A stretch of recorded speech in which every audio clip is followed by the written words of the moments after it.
Olá, está no ar o nosso programa Espaço Cidadão, chegando em todo lugar. Onde tiver internet, pelo nosso canal no YouTube, faça a sua inscrição no Robson Carvalho. Pode nos achar também pelo Robson Cidadão. E ainda chegando aos estados do Rio Grande do Norte, Alagoas e Maranhão, através da Band. No programa de hoje, vamos conversar com o vice-presidente da Federação Espírita Brasileira, Geraldo Campetti, que já está aqui conosco e vai abordar um assunto muito interessante. O que é que a espiritualidade tem a nos ensinar neste contexto de pandemia? E vamos abordar alguns tópicos importantes, ele já vai colocar para vocês quais são esses tópicos e a gente vai desenvolvendo um por um aqui no nosso Espaço Cidadão. Seja bem-vindo, Geraldo, ao nosso programa Espaço Cidadão. Olá, Robson, muito obrigado pelo convite. Os amigos aí que acompanham o Espaço Cidadão, pelas redes sociais, pela Band, muita satisfação estar aqui com vocês, é um prazer mesmo. Esperamos que o nosso bate-papo possa ser bastante útil e esclarecedor, Robson, é à sua disposição. Muito obrigado, Geraldo. E vamos iniciar com um panorama geral. Quais seriam os 5 principais tópicos que é importante que a gente reflita sobre eles, que a espiritualidade compartilhe essa informação com a gente, daquilo que a gente deve parar, pensar e refletir e aprender nesse contexto de pandemia. Pois é, Robson, nós estamos vivendo um momento especial, um momento único, crucial, decisivo para a evolução da humanidade. Um momento em que nós estamos sendo desafiados a uns testes que a gente entende como sendo uma provação coletiva mundial.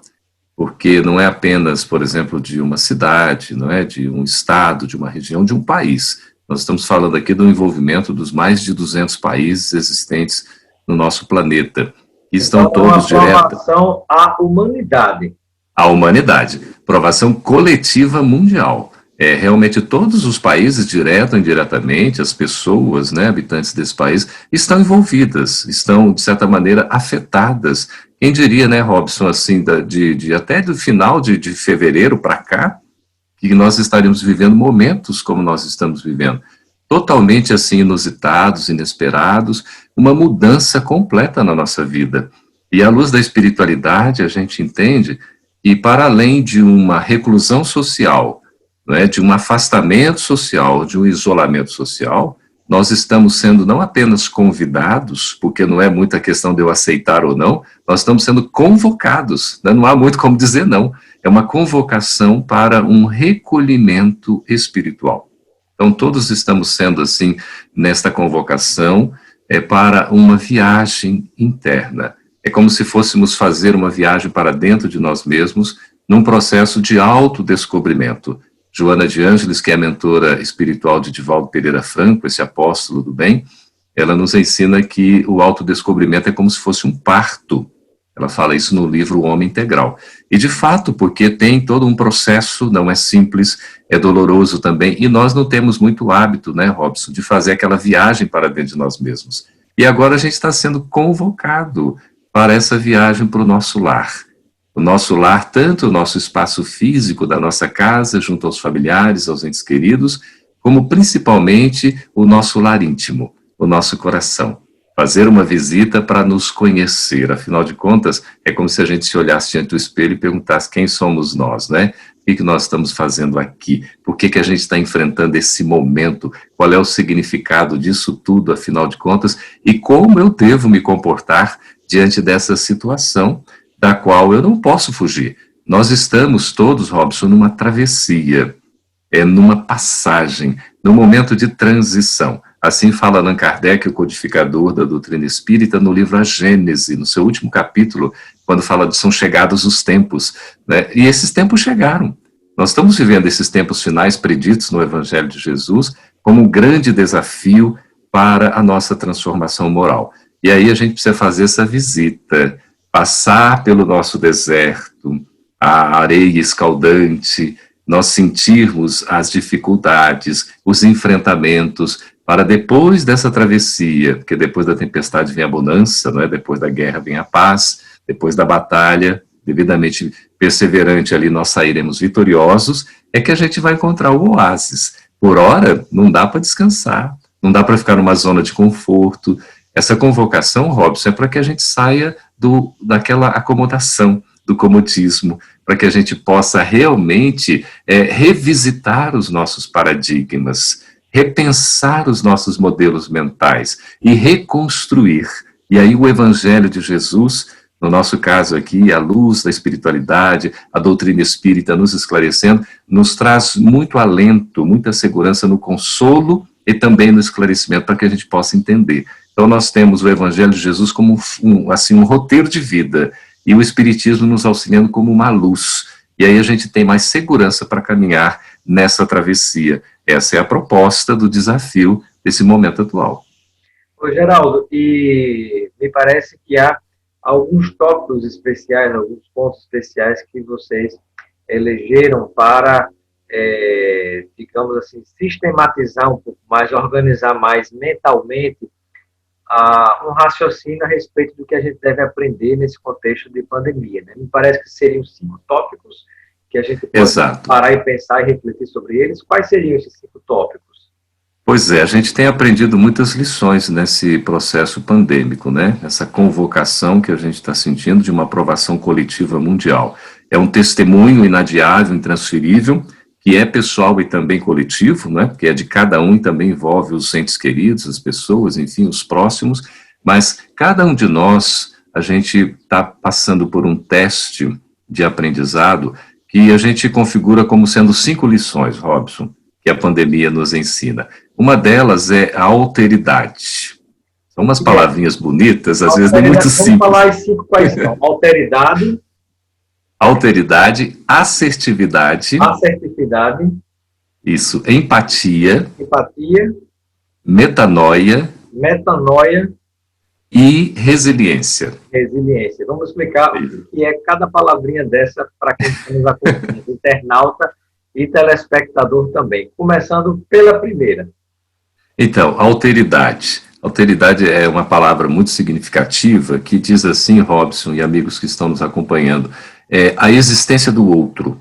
O outro existe. A alteridade nos leva a reconhecer a existência do outro. E esse outro é o quê? O nosso próximo, é o nosso semelhante. E à luz da espiritualidade, a gente entende pelos ensinos de Jesus que todos somos irmãos. Por que somos todos irmãos? Porque somos filhos de um mesmo Pai. Deus é o Pai de todos nós. Logo, nós somos irmãos. E se somos irmãos, formamos uma só família. E aí a gente se questiona, então por que nós brigamos? Porque a família briga também, mas acaba se entendendo, né? A alteridade é quando a gente reconhece a existência do outro na nossa vida e a sua importância. Então o outro existe e ele tem a sua importância. E vem um ensinamento de Jesus quando ele toma dos 10 mandamentos de Moisés, lá da lei antiga, e ele resume em 2, com o fundamento no verbo amar. Amar a Deus sobre todas as coisas, de todo o nosso entendimento, de todo o nosso coração, né, toda a nossa alma. E amar ao próximo como a nós mesmos. Então veja a necessidade, a alteridade de nós reconhecermos que o outro existe, que ele é o nosso irmão, é o nosso próximo, é o nosso semelhante e merece ser amado, assim como nós também desejamos ser amados. Muito bem. E o segundo tópico, você falou o primeiro tópico, alteridade. A segunda lição que nós temos a aprender nesse contexto de pandemia, segundo a espiritualidade. Essa é a assertividade, a reflexão que a gente tem feito, a gente aprende muito com a pandemia, a assertividade. O que é isso? É a alteridade somada com o reconhecimento de que o outro também tem os seus direitos. Então, a assertividade nos leva a reconhecer o outro como o próximo, semelhante, o nosso irmão, e que ele tem os seus direitos. Assim como nós temos os nossos direitos, Robson, o outro também tem os seus direitos. E merece esses direitos, merecem ser respeitados. Nós precisamos considerar. E aí veja que acontece algo impressionante quando nós começamos a ter essa visão, que não é uma visão meramente materialista, consumista, hedonista, né, do prazer de viver aquele momento, porque a gente estende para o depois, porque segue uma visão mais ampla e reconhecendo que também tem um antes como a causa do que está gerando a situação que a gente vive hoje, nós vamos respeitar muito mais o nosso próximo, os seus direitos. O Livro dos Espíritos coloca no que consiste a justiça. A justiça consiste em respeitar o direito do outro, Veja, às vezes eu penso assim, a justiça é eu ter os meus direitos respeitados, eu vou brigar pela justiça, eu tenho direito. Não, mas na visão matemática do evangelho, que é diferente da visão, né, materialista, nós temos aí o direito, na verdade, do outro. Então a justiça é respeitar o direito do outro. E a assertividade passa também por 5 passos, viu, Robson? Eu vou colocar rapidamente. Porque geralmente a gente diz assim, ó, ser assertivo é você falar tudo o que você pensa. Aí eu vou falar a verdade nua e crua. E a gente aprende com Chico Xavier, o grande apóstolo do bem, que a gente tem que colocar num balde de amor uma gota de verdade. Então a verdade precisa ser dita, mas tem que ser falada com amor. Ela não pode ferir, não pode magoar, não pode ofender, não pode melindrar. Então o primeiro passo da assertividade é a gente considerar a quem nós vamos nos dirigir. E a gente às vezes pensa que a assertividade é o seguinte, eu vou botar todos os pingos nos is, vou falar todas as palavras, vou ser contundente, vou ser verdadeiro, transparente, sincero, honesto. E aí, alguém me disse isso, olha, eu estou felicíssimo porque eu fui assertivo. Eu falei tudo que eu tinha para falar, desabafei, e aí falou, eu falei, e o outro? Como é que o outro ficou? É o que você diz assim, chutar o balde, né? Exatamente. Chutar o balde, chutar o pau da barraca, né? Enfiar o pé na jaca, tem vários assim, né? Só que aí o que acontece, né? Essa pessoa chegou e me disse assim, eu fui assertivo todo dia, eu perguntei, mas e o outro, como é que ficou? Eu falei, o outro, Campete, não gostou, não. O outro não se sentiu muito bem. Eu falei, então será que isso é ser assertivo? Então, primeiro, Robson, considerar a quem nós estamos nos dirigindo. A pessoa, o público-alvo, o grupo, a equipe. E a gente aprende, quando você tem que chamar a atenção, você chama a atenção em reservado. Chama a pessoa num canto e conversa em reservado. Né? Se for elogiar, elogie em público, porque você vai estimular outras pessoas. Né? E não terceirize o recado, fale para quem deve ser falado. Ah, você fica falando às vezes para um grupo maior para atingir uma pessoa, ou às vezes você fala para o outro para transferir o recado para o outro, terceiriza o recado, não vai dar certo. Já se transforma uma fofoca, né? Fica fofoca, exatamente, você tocou num ponto, vira maledicência e tudo. E André Luiz diz o seguinte, Robson, André Luiz é um espírito, né, que escreveu O Nosso Lar pela psicografia do Chico, né, e ele diz assim, o mal não merece comentário em tempo algum. Não merece.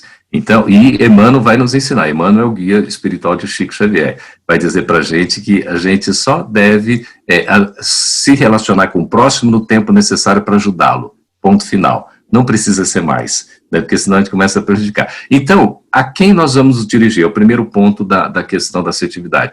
Depois, em que tempo? Quando é que nós vamos falar? Porque se a gente antecipa, Robson, fala antes da hora, né? Nossa, pode causar um estrago, pode, nossa, virar um estresse, a pessoa não entender, não estava preparada, foi antes da hora. Antecipou-se, foi precipitado, não é assertivo. Ou a gente fala depois da hora. Passou do tempo, ficou intempestivo, perdeu o prazo também, não tem validade. Então tem que ter o timing, né? Falar no tempo certo. Depois é o local, onde nós vamos falar. É fundamental considerar o espaço, o ambiente. Às vezes, Robson, a gente vai falar num ambiente mais reservado. Às vezes vai ser mais público. Às vezes é um ambiente numa praça, às vezes é um local de lanche, entendeu? Tem que preparar o ambiente, porque às vezes o ambiente vai fazer toda a diferença, não é? Então considerar isso para ser assertivo. E o quarto passo para a assertividade, depois de considerar a quem, né, em que tempo, que seria o quando e onde que é o lugar, a gente considerar o como nós vamos falar. O como faz toda a diferença. Às vezes a gente fala assim com coração, fala com sentimento, com transparência, mas fala de um jeito tão contundente que fere, né, que ofende. Então esse como é revestir a verdade com amor. A gente falar com jeito, com educação. Ninguém tem o direito, Robson, de ofender o outro, de faltar com respeito para com o outro. E aí vem o quinto e último passo da assertividade, que é o quê? O que nós vamos falar. Às vezes a gente, é o que vem por passa último. Por uma peneira, né? Exatamente. São passos fundamentais para chegar no quê? Porque a gente acha assim, olha, a primeira coisa da assertividade, eu vou falar o que eu penso. Não. Primeiro, para você falar o que você pensa, você tem que saber para quem você vai falar, quando que você vai falar, onde você vai falar, como você vai falar, aí você entra no quê. E o que, evidentemente, são as 3 peneiras, né, atribuídas àquele discípulo que procurou Sócrates, né, e queria contar uma história para ele. Todos, você tem uma coisa para te falar, mestre. E o Sócrates, antes que ele falasse, falou, o que você tem para me falar é verdadeiro? Ah, mestre, eu não sei se é verdadeiro ou não. O que você tem para me falar é bom? Ah, com certeza não é bom. O que você tem para me falar útil? Ah, não sei, mestre, ou não. Então não me diga nada. Então são as três peneiras. Geraldo, uma fake news, uma notícia falsa, passaria por alguma peneira dessa? Pois é. E ainda, Robson, está vendo? Além disso, são as três peneiras ou os três crivos simultaneamente. Tem que passar, né, ao mesmo tempo para ver se é verdadeiro ou não. E você vê interessante que Jesus já combatia as fake news, Robson, desde a época dele. Ele dizia, em verdade vos digo. Ele já estava ali condenando a hipocrisia, a mentira, a falsidade, o engodo, né? Então, você tem que passar pela verdade. A bondade, no sentido se é bom, se a coisa que você vai falar, se é construtiva, essas coisas todas, não é? E se é útil, se tem algum valor, porque se não tiver, meu amigo, vai estar perdendo tempo. Emmanuel diz que o bem, ele é o nosso advogado aonde nós formos e onde nós estivermos. O bem. Por isso que é importante ter essa segurança. Então, para ser assertivo, e no caso que é a segunda lição da pandemia que a gente aprende, a gente tem que saber a quem nós vamos dirigir, quando, onde, como, e aí sim o que nós vamos dizer. Não é simples, né?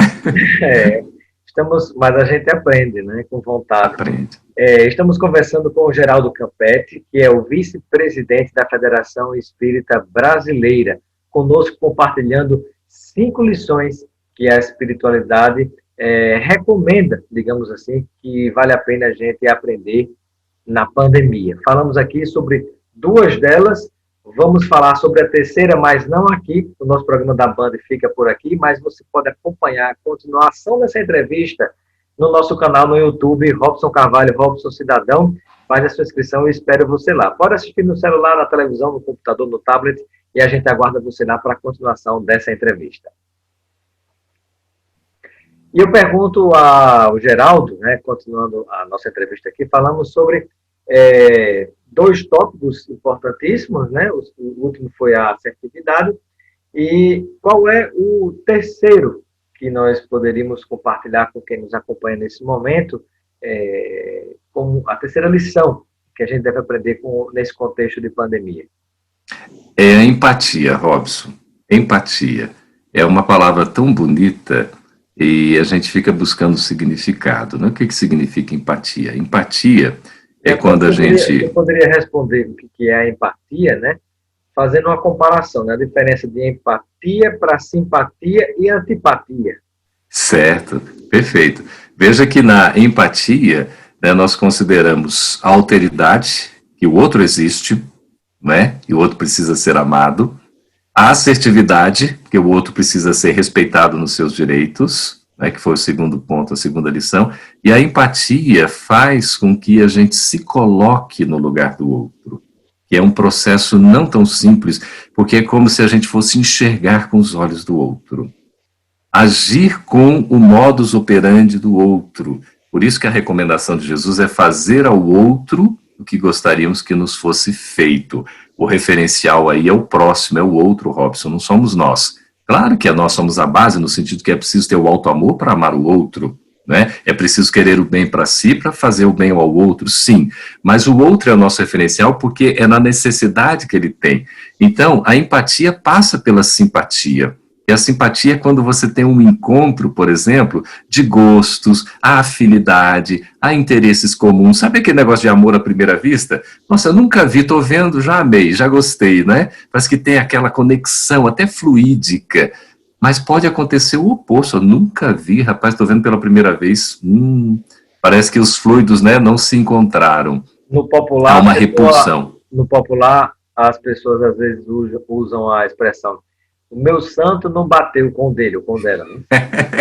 Os santos não bateram, exato. E Allan Kardec vai explicar no Evangelho segundo o Espiritismo que, é claro, quando fala, Jesus recomenda o desafio, Robson, que é amar não só aos amigos. Eu vistes o que foi dito, que a gente deveria amar o amigo e odiar o inimigo. Eu, porém, vos digo, nos ensina Jesus, que a gente deveria amar também aos inimigos. E aí é terrível. Como é que a gente vai amar o inimigo, o antipático, aquele ser com que a gente, né, de repente não gosta, não tem afinidade alguma? Aí vai a explicação. Se a gente amar um amigo, aquele que nos é simpático, e afinidade, fica tudo mais fácil, né? A gente pensa semelhante. Não foi mais que obrigação, exatamente. Aí é que vem a diferença. O que nós vamos... Jesus fala exatamente isso. O que nós estamos fazendo além? É preciso fazer um pouco além. E esse fazer além é exatamente quando nós vamos aí aprender a doar um pouquinho mais de nós. Então, na empatia, que envolve essa simpatia, e até o amor àqueles a quem a gente, de repente, né, não tem tanta simpatia, às vezes é um pouco antipático, mas é um amor o seguinte, você não vai ficar guardando ódio, não vai guardar rancor, não vai querer se vingar, não vai querer retribuir o mal com o mal. Pelo contrário, se você recebe uma ofensa, uma injúria, alguma coisa assim, você vai se esforçar para revidar com o bem. Né? Você vai dar um tapa de luva, não tem aquele negócio de pelica? Né? E se não conseguir revidar com o bem, mas pelo menos não fazer o mal, não desejar o mal e se desligar daquela situação, já é uma forma de amar e de passar, digamos, por cima dessas questões? Olha, com certeza. Nesse caso, né, pelo menos a gente não vai estar retribuindo o mal com o mal, não vamos estar ofendendo o outro. A gente pode ter uma dificuldade em processar. Não estaremos gerando novos débitos, né? Não está, porque aí você vê, você conhece, né, Robson? Olha que bonito. Veja que coisa interessante, a questão da gente, por exemplo, do perdão e do esquecimento. Mas a gente perdoa a pessoa, você fala, mas você esqueceu? Não esqueci. Porque o que aconteceu ficou marcado. Mas aquilo não me toca mais no sentido de eu, por exemplo, despertar um sentimento antagônico, de querer revidar, de eu ainda ficar com uma chaga aberta. Não, a chaga já se cicatrizou. A marca ficou lá ainda para eu não esquecer. Até para eu aprender a lição. Né? Exatamente, aprendizado. Eu aprendi a lição para não repetir, de repente, um equívoco, uma relação que foi inassertiva, não é? Eu vou no processo de empatia sempre doar o melhor de mim. Sempre procurar fazer o que é o melhor. Então, quando eu me coloco no lugar do outro, assim como a assertividade que eu respeito o direito alheio, na empatia eu me colocando no lugar do outro, eu jamais vou julgar. Eu jamais vou avaliar o outro, assim, por exemplo, querendo condená-lo. Sabe? Vou com um processo assim de defensiva, já meio armado, não tem essa coisa, né? Você vai partir para a briga. Não, por que isso? Você já vai na busca de um entendimento. Isso vai fazer toda a diferença. Então, essa questão da empatia, os estudiosos têm falado, Robson, que é a característica do líder do futuro. Todo líder do futuro, e esse futuro já está aqui, né? Porque essa pandemia vem trazendo, né? Não é eu diria até assim, pesquisadores estão colocando, o normal, vem um novo normal. Que normal era o que a gente vivia? Era um comum, que era uma loucura, né? Na verdade, a gente estava num caminho que precisava ser repensado, e vem isso para a gente repensar. Reconstruir valores, né? Redirecionar caminhos, tomar decisões agora muito mais consentâneas com valores efetivos, de respeito ao próximo, de valorização do outro, de consideração da vida na sua visão sistêmica e ampla, não é? Da imortalidade, inclusive, da cidadania, da ética, da moral, do respeito ao outro, né? Isso tudo a gente está sendo convocado agora a viver. Então, a empatia faz isso, a gente se coloca no lugar do outro, não vai julgar, não vai muito menos condenar. Nós vamos aprender a amar, a respeitar e a sentir como o outro sente. Isso aqui é difícil, a gente sair de nós para nós mesmos, porque aí a gente jamais vai ter uma ideia negativa. Porque se o outro fez, Robson, de um jeito, é porque ele fez dentro do que estava na condição dele. Se ele agiu em dado momento de certa forma, é porque na possibilidade dele, ele fez o melhor ao seu alcance. Por isso que a gente não, né, nós não vamos armados para discutir, para brigar, no discurso do ódio que a gente está vivendo na atualidade. Você está vendo aí como está a situação? Uma verdadeira pandemia do ódio, né? Quando a gente deveria ter uma pandemia do amor, né? Pandemia do amor, não do ódio. Mas a gente está vivendo isso aí. E precisamos trabalhar. Então, a empatia faz com que a gente ame o outro verdadeiramente, porque nós estamos nos colocando no lugar dele. E aí, todo o processo de respeito, de companheirismo, de fraternidade e solidariedade ficam facilitados, com certeza, com empatia.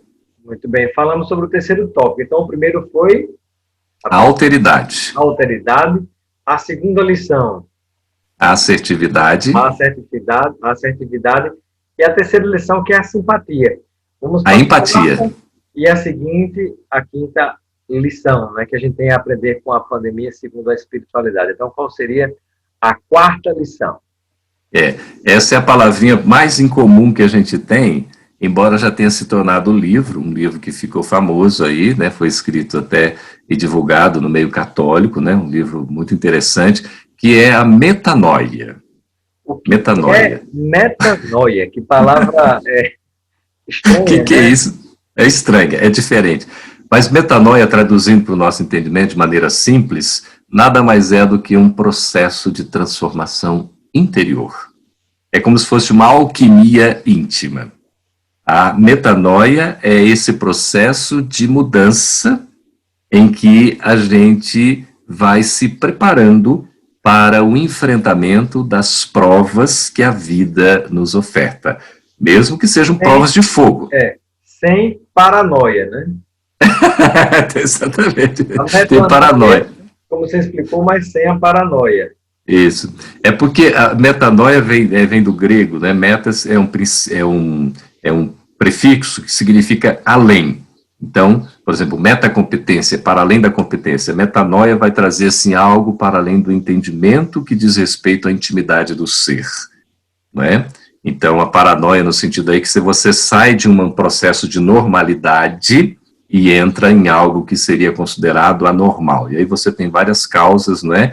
Sejam físicas, psíquicas, né, mentais e espirituais. No caso da metanoia, é todo um processo de autoconhecimento, de autodescobrimento. E esse processo, ele leva tempo, ele exige esforço, porque a gente ainda não tem... seu tempo é diferente do outro. Exatamente, exatamente. Você é bem assertivo, viu, Robson? Exatamente isso. Cada um tem o seu tempo, porque o nosso problema, geralmente assim, não lidar bem com o outro, é que a gente quer exigir que o outro faça as coisas no nosso tempo. Quando a gente fala da empatia, conforme a gente está falando, a gente se coloca no lugar do outro, inclusive para respeitar o tempo de cada um. Como nós somos indivíduos, não somos idênticos, Emmanuel, que é o guia espiritual de Chico, diz assim, Deus é tão genial que ele só cria originais. Ele não cria cópias. Nós todos somos originais, ou seja, cada um é um, nós somos indivíduos. E cada um, por isso, tem a sua forma, a sua peculiaridade, a sua maneira de ser, o tempo, inclusive, de processar, de agir, de sentir e fazer as coisas. A gente tem que respeitar isso, né? Então, a metanoia é um processo de autodescobrimento. A gente faz essa viagem para dentro de nós mesmos, às vezes estamos sendo convocados para isso agora. Passar pelo nosso deserto, né? Passar aqueles 40 dias, 40 anos, 400 anos, enfim, numa travessia que é necessário a gente se conhecer. A metanoia leva a isso. Quem somos nós, afinal de contas? Nós somos apenas indivíduos que estamos vivendo no dia a dia uma vida material? Nós somos seres... Né? Oi? Uma vida material e automática, né? Exatamente. Situações sem saber o que está fazendo ou para onde quer ir. Isso. Pois é o seu objetivo. Sabe? E sobre essa questão do propósito do objetivo, a gente vai tratar no próximo item, que é muito interessante, mas é isso, no autoconhecimento. O propósito da vida colocado por Viktor Frankl, não é? Aquele médico que passou pelos campos de concentração na Polônia, em Auschwitz, em outros, né? E ele que criou a logoterapia, no sentido da gente entender a razão de nós estarmos aqui e que a vida tem um objetivo, tem um propósito, tem uma razão de ser, não é?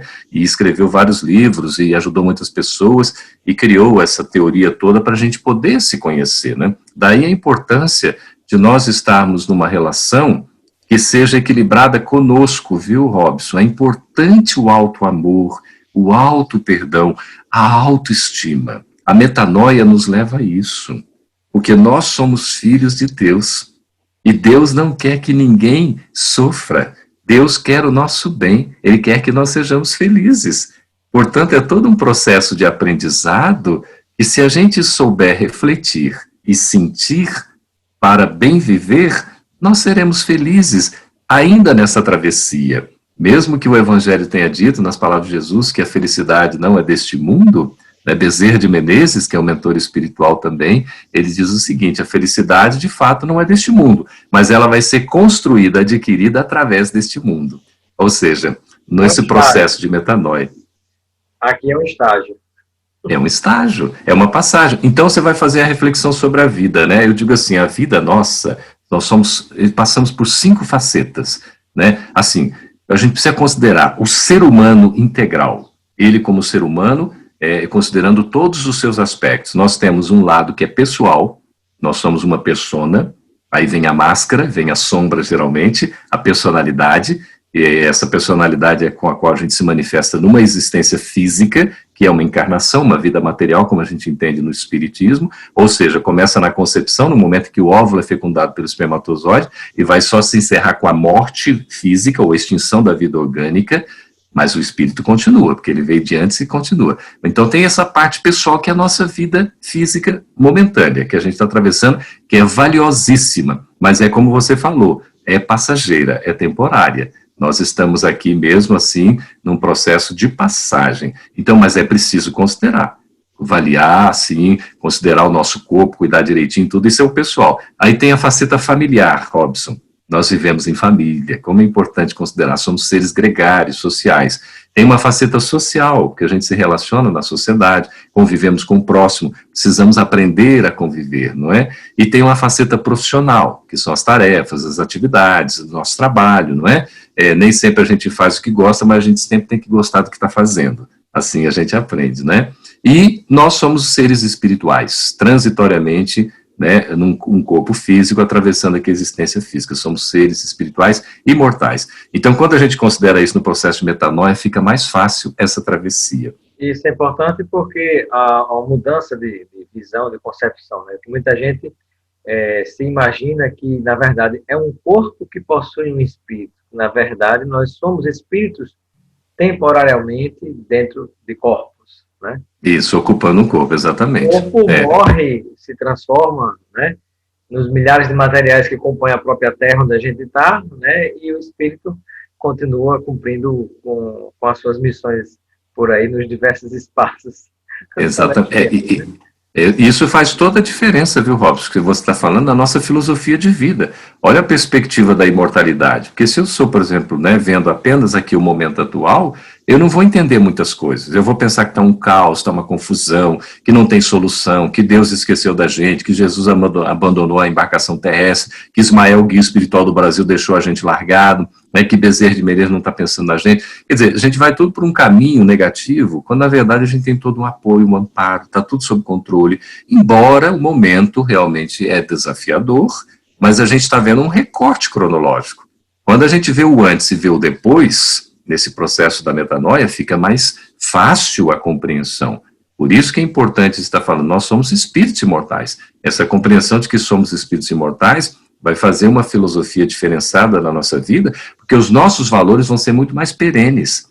Eu vou deixar, por exemplo, eu vou me esforçar para não ser egoísta, para não ser, não é, vaidoso, orgulhoso. Eu vou procurar, por exemplo, ser altruísta, que tem a ver com alteridade lá, no primeiro ponto, eu respeitar o outro existe. E aí eu vou procurar fazer o bem ao próximo, né? Para ser caridoso e tudo mais, que é a bandeira do espiritismo, da espiritualidade, é o amor ao próximo. A gente sempre ajudar o semelhante, não é? E é uma travessia que a gente faz no aprendizado de mão dupla, e a gente vai se tornando cada vez mais completo com isso.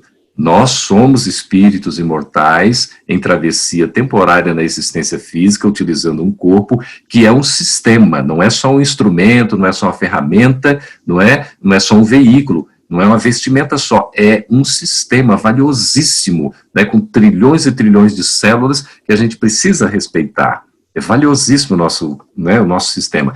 Mas nós, como espíritos, que somos espíritos imortais, somos muito mais do que um corpo. Imagina a grandiosidade, esta obra-prima que Deus fez e que a gente tem que dar a sequência no próprio crescimento espiritual da evolução, por esforço de cada um de nós.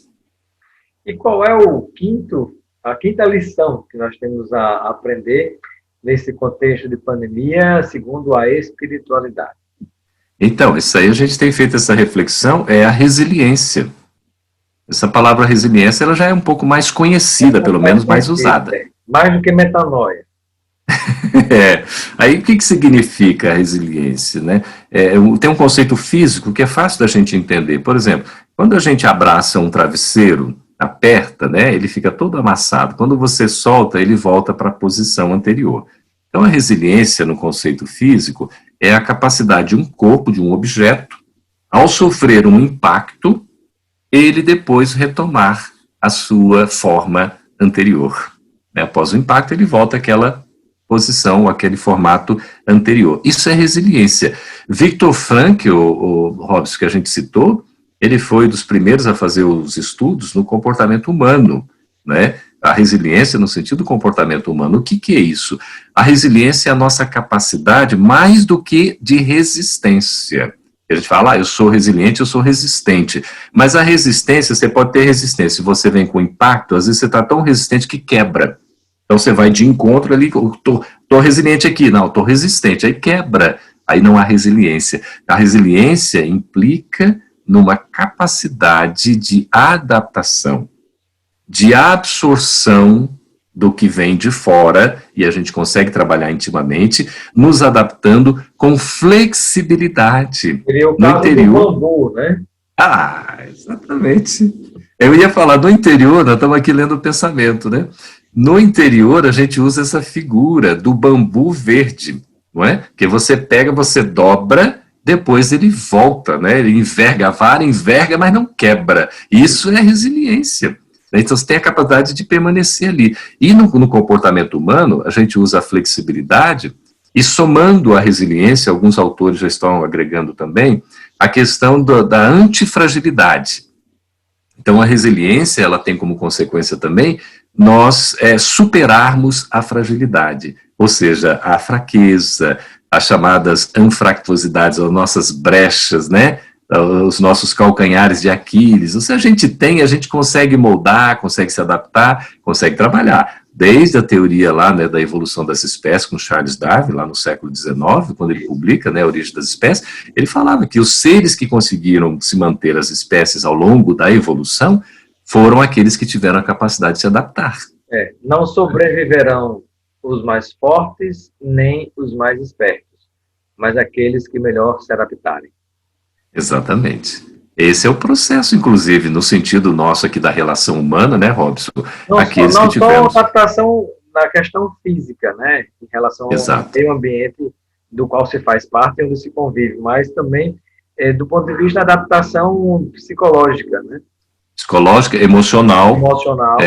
E também espiritual, que é na relação, como nós somos seres gregários, sociais, né, isso vem desde Jesus já colocando e outros pensadores, mas a gente tem McLuhan, né, já da desenvolvimento lá do sociólogo norte-americano, já colocando a ideia de uma aldeia global. Nós somos seres sociais que vivemos uma relação cada vez mais, né, interativos.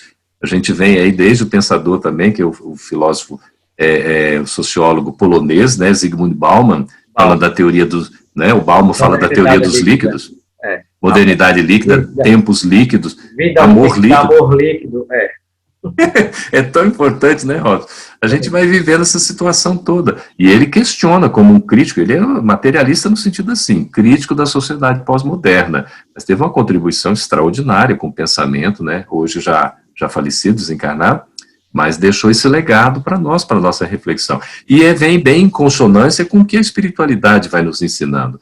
A importância da gente valorizar o que efetivamente tem valor. Não é que a gente vai desprezar o temporário, mas nós vamos dar o valor que merece, sem mais nem menos, dentro de um processo de equilíbrio, para que a gente possa ser feliz, porque o excesso nos faz mal e a falta também nos faz mal. Mas a gente tem que aprender a viver com a ausência, com a falta e também com os excessos, mantendo um equilíbrio. Isso é que é justiça social.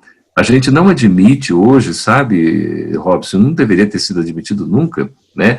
A gente fala de desigualdade social, existe, porque nós somos diferentes, não somos iguais, cada um tem os seus potenciais e tal. Isso é até, digamos, aceitável dentro desse contexto de raciocínio. A desigualdade, as diferenças existem, mas não é admissível a injustiça. Em nenhum momento. É a extrema disparidade, né? Que, sim. Havendo a desigualdade, né, se relativiza de certo modo. Eu acho que há um limite. Mas quando a distância é tão gigante, você ter num país como o nosso, por exemplo, aproximadamente 6 pessoas que detêm juntas a riqueza somada do que detém a metade da população brasileira, tem algo muito errado acontecendo, né? Tem muito errado. Acontecendo. Muito. E aí eu lhe faço uma pergunta, Geraldo. Até que ponto, nessa linha de raciocínio, considerando a questão de flexibilidade, de resiliência, de adaptação, quando você considerou Charles Darwin, inclusive, né, espiritual, psicológica, né, material, uma série de coisas, até que ponto isso não viria a corroer o caráter, a essência do ser humano? Qual seria esse limite? Eu pergunto isso porque há, por exemplo, um livro interessante para se ler e refletir de Richard Sennett, que é um sociólogo americano, né, o livro dele é A Corrosão do Caráter. Ele falando nesse momento que a gente vive, né, de uma quarta revolução industrial, onde há tanta velocidade em tudo que se faz, há tanta desvalorização das pessoas e das coisas, que muitas vezes, por uma questão de sobrevivência, você começa a desfazer-se daquilo que você é para tentar sobreviver, vender sua própria força de trabalho de maneira diferente de como se colocava as coisas tempos atrás, né? E isso que, inclusive, é muito vendido como modernidade, são as novas formas de trabalho, de relação de emprego, tudo isso, né?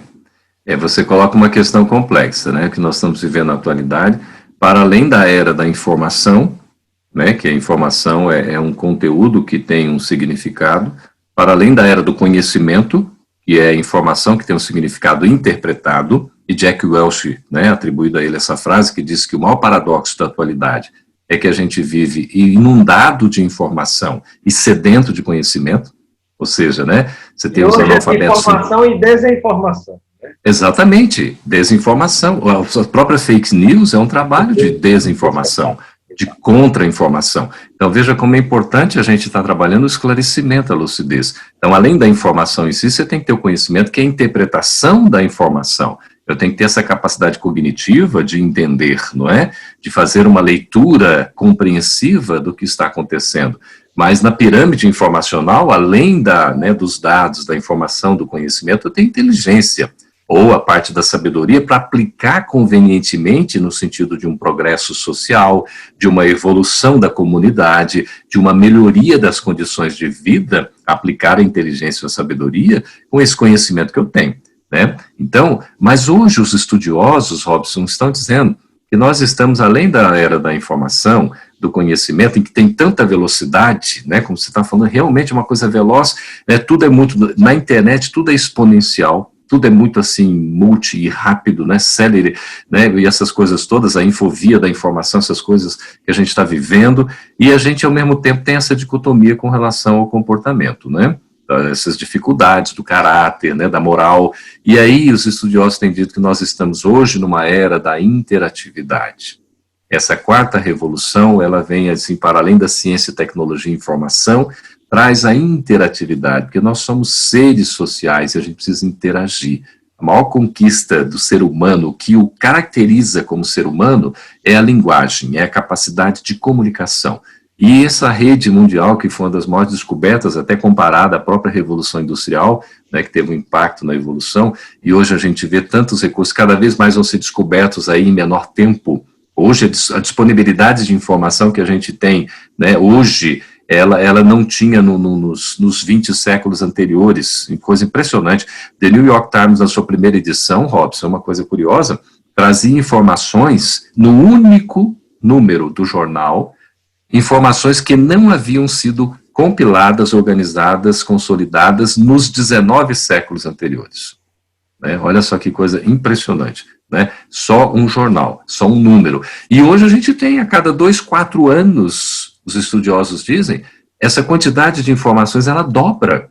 Ou seja, nós estamos tendo assim exponencial, uma coisa de louco. Então a gente vive inundado realmente de informação, mas sedento de conhecimento, precisamos trabalhar essas informações para que elas tenham sentido para nós e a gente consiga interpretar para poder fazer um bom uso com a inteligência. E aí entra essa questão final que você colocou, crucial.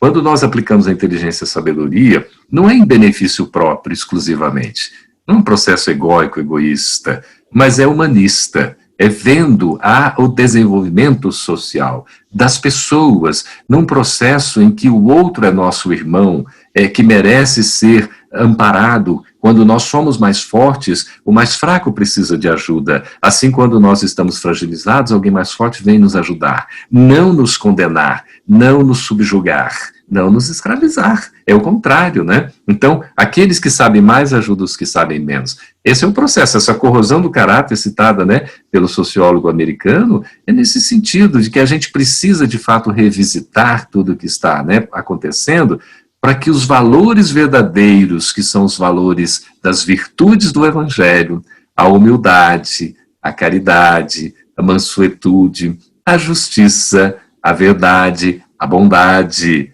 sejam colocadas em prática para que nós sejamos efetivamente livres e felizes. porque essas são as condições de ser humano, porque muitas vezes nós não estamos sendo humanos, embora nós já tenhamos chegado a esse estágio pela intelectualidade, pela razão, mas é preciso que o coração se coloque com amor, para que a gente viva finalmente, viu, Robson, o reino de Deus aqui na terra, a se implantar inicialmente no coração de cada um de nós. Aí nós vamos ser felizes. Sem dúvida. E já pertinho de finalizar a nossa entrevista, né, com o Geraldo Campetti, vice-presidente da Federação Espírita Brasileira, conversando conosco sobre as lições que a gente tem a aprender segundo a espiritualidade com a pandemia, eu gostaria de lhe perguntar o seguinte: Chico Xavier, personagem, uma grande figura a quem tenho bastante admiração, é atribuído a ele uma interpretação de que nós estaremos encerrando um ciclo, né? 50 anos depois do que foi a chegada do homem na Lua. Estaremos experimentando uma nova fase desse mundo que a gente vive aqui, na linguagem espírita, mundo de provas e expiações. A gente estaria vivendo se a gente não tivesse uma grande guerra mundial, a gente estaria vivendo aqui uma nova fase a partir mais ou menos desse tempo de uma provação. Perdão, uma nova fase de experimentações nesse planeta, né? Há muitas interpretações e contra-interpretações em relação a isso, umas bem pé no chão, outras pé na lua, outras mais responsáveis, outras nem tanto. E eu gostaria de conhecer qual é o seu entendimento a respeito dessa questão e se for positivo, se a gente está, a resposta for positiva, se a gente está chegando, de fato, nessa fase que seria uma interpretação do que disse, ou teria dito o próprio Chico Xavier. Eu faço a pergunta porque muito se diz assim, ainda vai ter a Terceira Guerra Mundial ou não vai? É guerra de arma com arma, de invasão de um país com o outro, ou é uma guerra híbrida, né? Guerra de outras formas como acontece, né? E a gente tem observado. Não há dúvida alguma, viu, Robson, nós estamos vivendo um momento crucial, decisivo. E é um momento, como Allan Kardec coloca no capítulo 18 de A Gênese, né, que é o livro que compõe os 5 livros de Kardec, o Pentateuco, o Livro dos Espíritos, né, o Livro dos Médiuns, o Evangelho segundo o Espiritismo, o Céu e o Inferno e a Gênese. É em A Gênese que ele escreveu o último livro, publicado em 1868, ele diz que nós estamos vivendo um momento de transição. Viver uma transição é estar em trânsito. Nós estamos numa mudança, então, de uma situação para outra, como se estivéssemos atravessando de uma margem para outra, de uma fase para outra. E esse momento de trânsito, naturalmente, que é de mudança, nos tira da zona de conforto, né? Nos faz aí, de certa maneira, revisitarmos os nossos valores, sermos testados, né, com provas e tudo, para ver se a gente tem condições de seguir em frente, mas essa transição, segundo a própria Gênese, já vem ocorrendo de algum tempo. Há um espírito que dá uma mensagem lá, chamado Dr. Barry, e ele diz o seguinte, que essa transição já estava acontecendo há cerca de um século, e o livro foi publicado em 1868. Então, se for remontar aí cronologicamente, praticamente 1768, mas isso é tudo aproximado. Seria, entre aspas, da Revolução Francesa para cá. Exatamente, porque tudo exatamente, foi um grande marco, e você vê que são marcos, as datas são relativas, por isso que a gente não deve considerá-las, né, como algo absoluto, são relativas para o nosso entendimento, mas são marcos a serem considerados. A questão da Revolução Francesa e tudo mais, a gente teve isso tudo, já vem acontecendo. Então, quando você soma tudo isso, a gente está quase há 300 anos nessa transição. E nós acreditamos que, de fato, como Bezerra de Menezes traz a revelação pela Psicofonia de Divaldo Pereira Franco, numa palestra, né, em 2010, no congresso, inclusive, do centenário de Chico Xavier. Chico Xavier estaria fazendo 100 anos, aqui em Brasília, e tudo foi feito um congresso, e aí nós tivemos a revelação de Bezerra de Menezes, dizendo, olha, estes tempos assinalam a transição do mundo de provas e expiações, ou de expiação em provas, onde é o império do mal, para o mundo de regeneração. Então, esse mundo de regeneração, Robson, nós entendemos que o portal desse mundo já foi instalado na Terra. E essa transição já vem acontecendo. Há, por exemplo, os espíritos que, devido à sua condição, já estão praticamente numa sintonia com o mundo de regeneração. E há outros ainda, devido também à sua condição, já no outro ponto ainda de inferioridade, ainda estão muito vinculados ao mundo de provas e expiações, né? ainda muito materializados. Então, o que acontece nesse momento de transição? Haverá um exílio, uma deportação, haverá um enxugamento, isso faz parte do processo natural. E não é condenação, não é punição. Né? É um processo porque alguns vão permanecer aqui na Terra, outros não, porque a Terra está se transformando, a mãe Gaia está se tornando uma morada de regeneração. Por isso que tem que cuidar bem do planeta, estamos sendo instados a uma série de coisas que a gente ainda não vem fazendo, que a gente precisa. Mas qualquer coisa errada que faz também é divulgado, né, Robson? A mídia está em cima e isso é muito importante para a gente buscar os valores, não é? Muito bem. E seria o contexto da pandemia do coronavírus, essa quantidade de milhares de pessoas que estão partindo dessa vida, teria uma ligação com essa questão? Ah, não tem a menor dúvida. Primeiro porque nada acontece por um acaso, né? Então, sem entrar em previsões, em predições e profecias, né, datando, olha que, né, desde quando o homem pisou na Lua, 50 anos, nós vamos ter um momento, né, diferente, tudo, que isso daria mais ou menos esse período, nós estamos vivenciando com certeza, cada vez mais os tempos são chegados mesmo, e as coisas são intensas.